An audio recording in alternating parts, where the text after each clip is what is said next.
अस्सलाम वालेकुम, this is me समरास्टाद।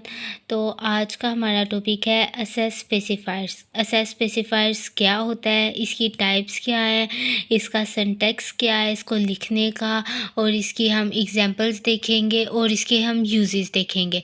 तो सबसे पहले हम देखते हैं कि असेस स्पेसिफायर्स होता क्या है। In programming an access specifier is also known as a access modifier. इसे हम असेस मॉडिफायर भी कहते हैं प्रोग्रामिंग में, और असेस लेवल भी कहते हैं। ठीक है, इट इज़ अ कीवर्ड। ये एक कीवर्ड होता है दैट डिटरमिन्स द विजिबिलिटी, जो हमारे हमारे प्रोग्राम की विजिबिलिटी को डिटरमिन करता है, उसकी असेसिबिलिटी की, उसकी पहुंच कहाँ तक है, ऑफ अ क्लास, हमारी क्लास की पहुंच कहाँ तक है उसे बताता है, और उसके मेथड को डिटरमिन करता है, वेरिएबल और other member of a program, इस सब चीज़ों को वो डिटरमिन करता है। It control who can access और manipulate the member and from where. ये हमारे जो प्रोग्राम होता है उसकी पहुंच को कंट्रोल करता है, और वो उसको हमारे प्रोग्राम को कौन कौन असेस कर सकता है, उसको मैनिपुलेट कौन कर सकता है, और कहाँ कहाँ से उसको असेस कर सकते हैं, उस सब को कंट्रोल करता है। ठीक है, सबसे पहले हमने ये देख लिया कि ये डिटरमिन किस चीज़ को करता है, उसके बाद हमने ये देख लिया कि कंट्रोल किस किस चीज़ को करता है। इसके बाद हमारे पास आ जाती हैं कुछ कॉमन टाइप्स आ जाते हैं, जिसमें पब्लिक, प्राइवेट और प्रोटेक्टेड होती है। पब्लिक होती है असेसिबल, जो पब्लिक वो होती है जो असेसिबल हो फ्रॉम एनीवेयर इनसाइड और आउटसाइड द क्लास और प्रोग्राम। मतलब हमारी क्लास के अंदर भी जो है ना हमें असेसिबल होगी, और क्लास के बाहर भी, मतलब क्लास और प्रोग्राम के अंदर और बाहर दोनों तरफ असेसिबल होती है। और जो प्राइवेट होती है वो बस हमें क्लास के अंदर असेसिबल होती है, नॉट फ्रॉम आउटसाइड। आउटसाइड हमें वो असेसिबल नहीं होती, मतलब आउटसाइडर कोई उसे असेस नहीं कर सकता, जस्ट क्लास के मेंबर और मेंबर फंक्शंस उसे असेस कर सकते हैं। और जो प्रोटेक्टेड होती है वो असेसिबल होती है with in the same class, एक सेम क्लास में असेसिबल होती है, और उसकी सब क्लास में भी असेसिबल होती है, but not from outside. Outside members में वो असेसिबल नहीं होती। इसके बाद हम एक टेबल बना देते हैं जिससे हमें ज़्यादा अच्छे से समझ आ जाएगी कि ये कहाँ कहाँ असेसिबल है और कहाँ कहाँ नहीं है। प्राइवेट जो होती है वो क्लास के अंदर भी असेसिबल होती है और आउटसाइड में नहीं असेसिबल। ठीक है, बस क्लास के अंदर असेसिबल है। जो पब्लिक है वो क्लास के अंदर भी असेसिबल है और आउटसाइड पर भी असेसिबल है। प्रोटेक्टेड जस्ट क्लास के अंदर असेसिबल है, आउटसाइड पे असेसिबल नहीं है। ये क्लास में और सब क्लास में असेसिबल होती है।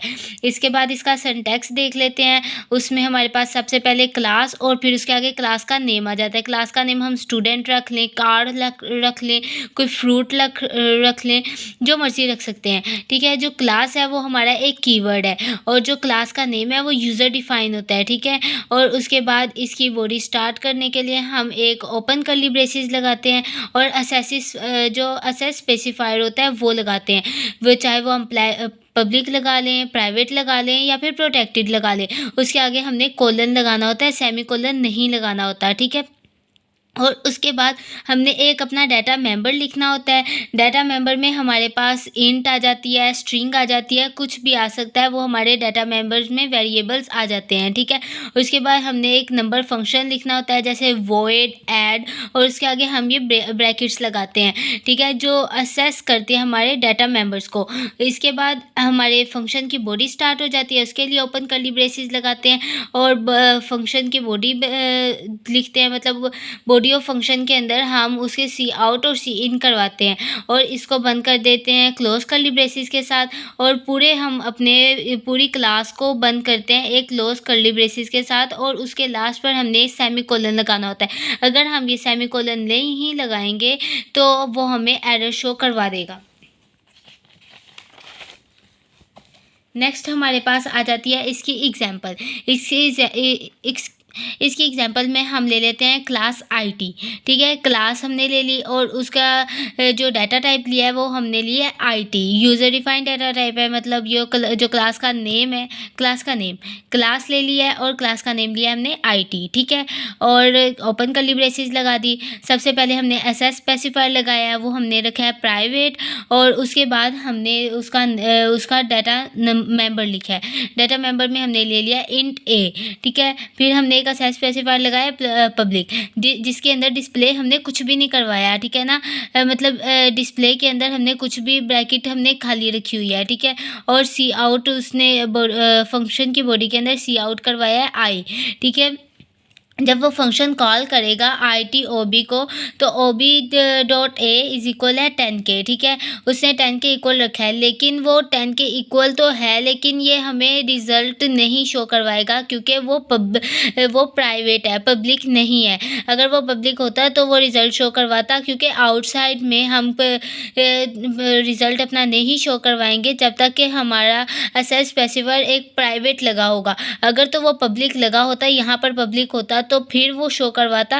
मतलब या फिर प्राइवेट में अगर असेस करवाना हो तो फिर उसके लिए एक ये तरीका हो सकता है। उसके लिए हम सबसे पहले प्राइवेट असेस स्पेसिफायर लगाएंगे और फिर हम अपना डाटा मेंबर शो करवाएंगे। उसके बाद पब्लिक लगा दिया और डिस्प्ले हमने इसके अंदर डिस्प्ले की ब्रैकेट के अंदर हमने इंट बी करवा दिया है, ठीक है। और ए को इक्वल रखा है, बॉडी ऑफ फंक्शन के अंदर हमने ए को इक्वल रख दिया बी के, ठीक है। तो सी आउट करवा दिया है वैल्यू ऑफ ए की वैल्यू, जो मतलब अब हमने ए की वैल्यू को सी आउट करवाया है, ठीक है। लेस ये हमारे पास ए आ गया। और फंक्शन जब कॉल किया है I T O B display 10, तो ये जो 10 आया है ना, ये 10 हमारे पास आ गई है, इसकी इंट बी की वैल्यू आ गई है 10। तो जो बी इक्वल है ए के, तो इसका मतलब 10 हमारे पास ए की वैल्यू भी हमारे पास 10 ही हो गई। ये 10 हमारे पास वैल्यू आई है बी की, बी इक्वल है यहाँ पर ए के, तो इसका मतलब ए की वैल्यू भी हमारे पास हो गई 10। यूजेस असेस स्पेसिफायर के यूजेस कि हम असेस स्पेसिफायर को यूज़ करके हम क्या कर सकते हैं। By using assess specifier you can hide implementation. हम अपनी डिटेल्स जो हमने उसके अंदर क्लास के बॉडी के अंदर जो हमने अपनी डिटेल्स दी हैं उनको हम हाइड कर सकते हैं, उनको सिक्योरिटी प्रोवाइड कर सकते हैं, कंट्रोल कर सकते हैं असेस सेंसिटिव डाटा और उसकी फंक्शनैलिटी को। जो हमारा सेंसिटिव डाटा है और उसकी फंक्शनैलिटी को हम कंट्रोल कर सकते हैं कि उसकी पहुंच पब्लिक होगी, प्राइवेट होगी या प्रोटेक्टेड होगी, मतलब हम वो उसको अपने मुताबिक कर सकते हैं।